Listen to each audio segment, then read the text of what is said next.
Obliteration Ecocide from Gaza to Lebanon and beyond. Dan Steinbach.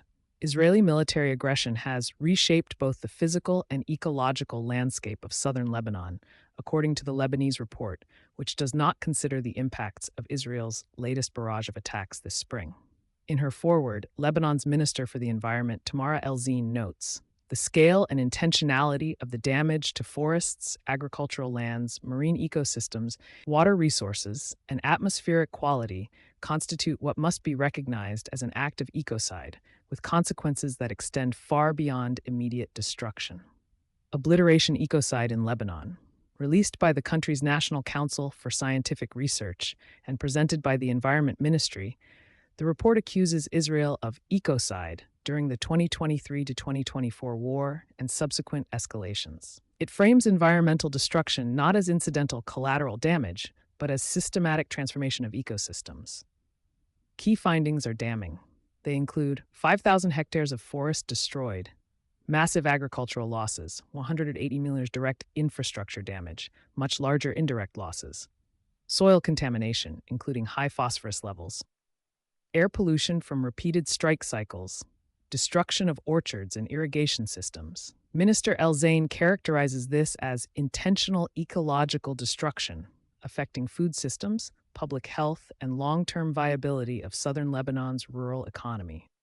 International reporting on the same dossier highlights an estimated total damage burden of over $25 billion when recovery costs and economic losses are included. The figure is a combined total from the assessments by the Lebanese report and the World Bank Rapid Damage and Needs Assessment, RDNA 2025.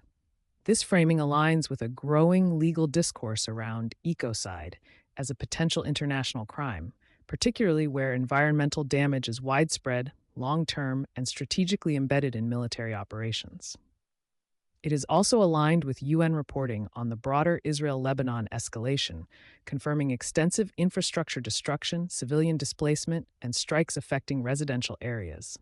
As the ecocide of Gaza has gone effectively unpunished by the international community, the Netanyahu government is extending the environmental devastation into Lebanon and the proximate region. The Obliteration Doctrine in Gaza.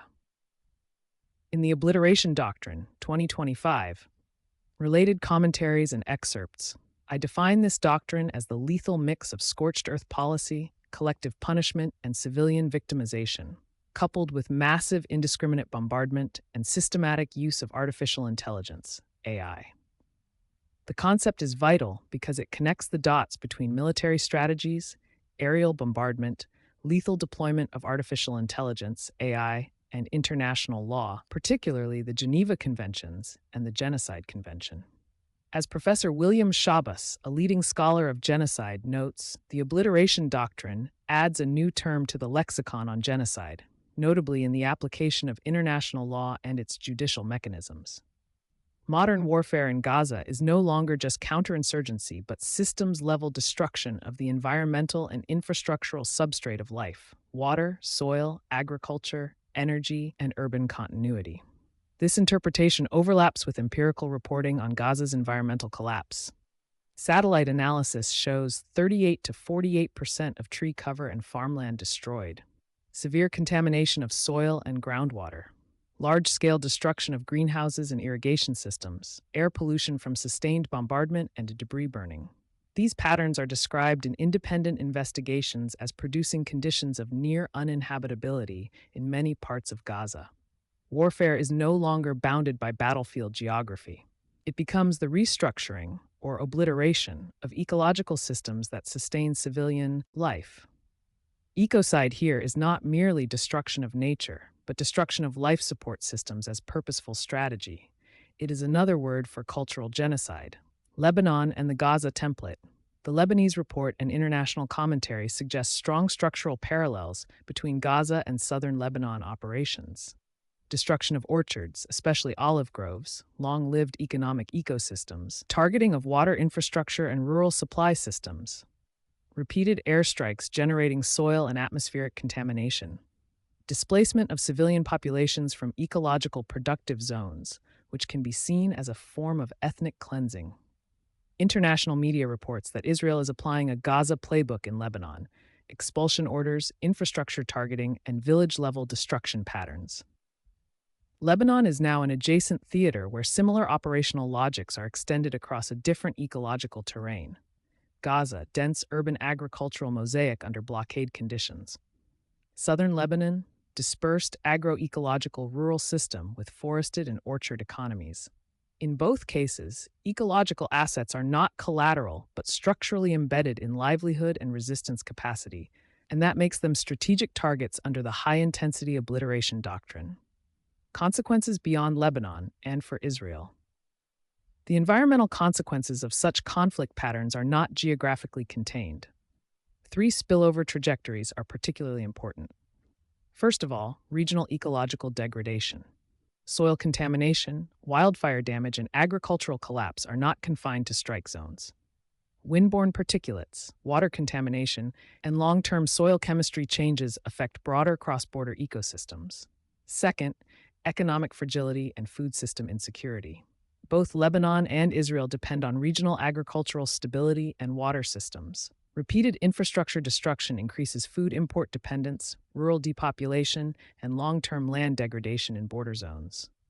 Third, internal Israeli environmental vulnerability. A less discussed but critical dimension is the simple reality that prolonged warfare conditions can feed back into Israel's own ecological systems, vis-à-vis air quality deterioration from sustained military operations, water system strain under security infrastructure expansion, fire ecology disruption in northern regions, long-term land use militarization effects. In this sense, obliteration generates mutual ecological degradation across interconnected landscapes. It is an ecological version of MAD, mutually assured destruction. The key concern is not just localized destruction, but doctrinal diffusion. Methods of high-intensity ecological disruption normalize across theaters. And let's keep in mind that the first test of the obliteration doctrine occurred in Dahiyya, the predominantly Shia enclave of Beirut.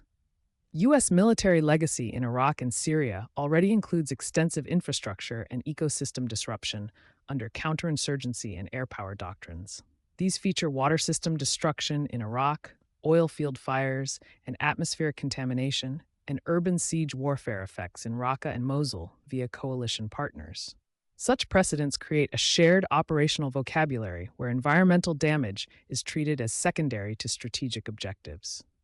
In a potential Israel-Iran escalation scenario, ecological infrastructure becomes strategically central through water scarcity systems in Iran's arid regions, oil and petrochemical infrastructure vulnerability, and agricultural basins dependent on irrigation networks. Under the obliteration logic, these become dual-use environments, civilian life support systems that also acquire military significance. Finally, there is the regional systemic risk. This implies a shift from territorial warfare to ecosystem-targeted coercion, where water, soil, energy, and agriculture become primary pressure points. Meanwhile, environmental degradation is exploited as a form of strategic leverage, and recovery cycles extend beyond political timelines into generational horizons. From battlefield to biosphere as target to. The Lebanese charges, Gaza environmental destruction data, and the doctrine of obliteration converge on a structural transformation in modern conflict. The object of war is increasingly not just territory or armed forces, but the ecological infrastructure that makes civilian life possible.